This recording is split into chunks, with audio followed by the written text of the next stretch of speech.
Purposely. Your life, God's purpose. Listen at onpurposely.com. You always can tell when the leading man shows up in the Hallmark movie. Usually he's wearing a suit or flannel. It just depends on the story. And today, on the Bible for Busy People, as you and I continue to study the love story of Ruth in the Bible, we are going to meet her leading man. Hi, I'm Erica, your host, and I can't wait to dive into Ruth chapter 2 with you. Yes, this week, you and I are going to read a whole entire book of the Bible together. We're already one chapter in, and today we're going to meet Boaz. He is a man who is going to walk into Ruth's life and change everything. And we're going to see another parallel. Because just as Boaz walked into Ruth's life, Jesus wants to walk into your life and my life and change everything for the better. Now, before we get started, I want to define a phrase you're going to hear in this story: family redeemer. That's the role that Boaz is going to play in this story. And here's what it means. A kinsman redeemer or a family redeemer is a male relative who had the privilege or responsibility to act on behalf of a relative who is in trouble, danger, or need. So now you know. All right, so last time you and I got together, we met two widows. Naomi was the mother-in-law. Ruth was the daughter-in-law. Years before, they had moved with their husbands to a foreign country away from Bethlehem and Israel to Moab, which was Ruth's homeland. And now they're going back. They've lost their husbands. They are pretty much destitute, and they are returning home. So keep that in mind as we pick up Ruth's love story out of left field in Ruth chapter 2. Now, there was a wealthy and influential man in Bethlehem named Boaz, who was a relative of Naomi's husband, Elimelech. One day, Ruth the Moabite said to Naomi, "Let me go out into the harvest fields to pick up the stalks of grain left behind by anyone who is kind enough to let me do it." Naomi replied, "All right, my daughter, go ahead." So Ruth went out to gather grain behind the harvesters. And as it happened, she found herself working in a field that belonged to Boaz, the relative of her father-in-law, Elimelech. I want to pitch a small tent here and say this was not coincidence. It was another word: providence. Verse 4 now. While she was there, Boaz arrived from Bethlehem and greeted the harvesters. "The Lord be with you," he said. "The Lord bless you," the harvesters replied. Then Boaz asked his foreman, "Who is that young woman over there? Who does she belong to?" And the foreman replied, "She is the young woman from Moab who came back with Naomi. She asked me this morning if she could gather grain behind the harvesters. She has been hard at work ever since, except for a few minutes rest in the shelter." Boaz went over and said to Ruth, "Listen, my daughter, stay right here with us. When you gather grain, don't go to any other fields. Stay right behind the young women working in my field. See which part of the field they are harvesting and then follow them.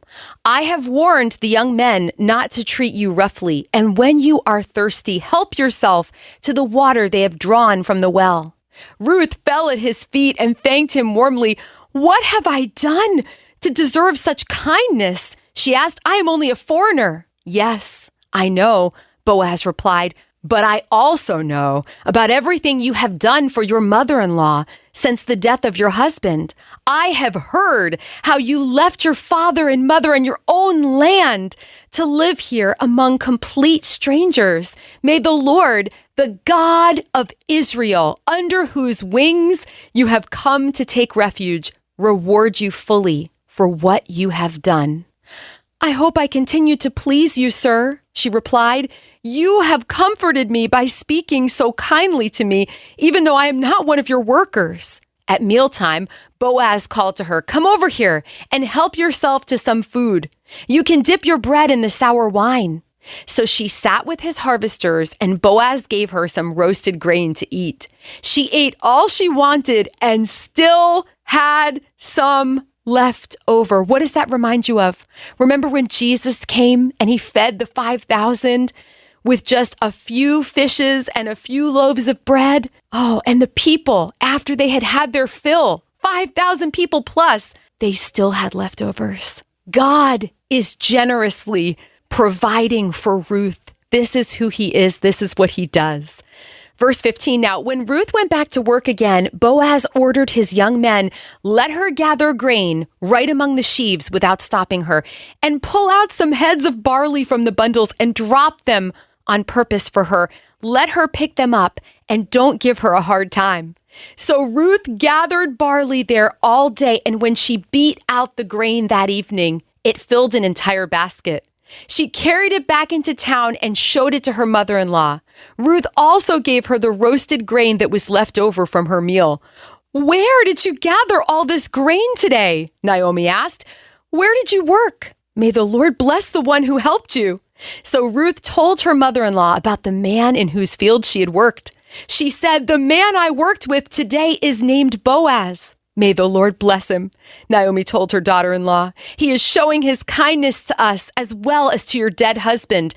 That man is one of our closest relatives, one of our family redeemers. Then Ruth said, what's more, Boaz even told me to come back and stay with his harvesters until the entire harvest is completed.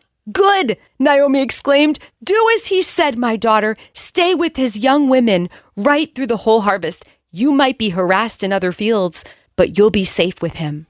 So Ruth worked alongside the women in Boaz's fields and gathered grain with them until the end of the barley harvest. Then she continued working with them through the wheat harvest in early summer, and all the while she lived with her mother-in-law. When you come to Jesus, as Ruth went to Boaz, you need bring nothing but your very self. And you know what you're going to find? You are going to find refuge and shelter and provision beneath the shadow of his wings. Until next time, you are really loved.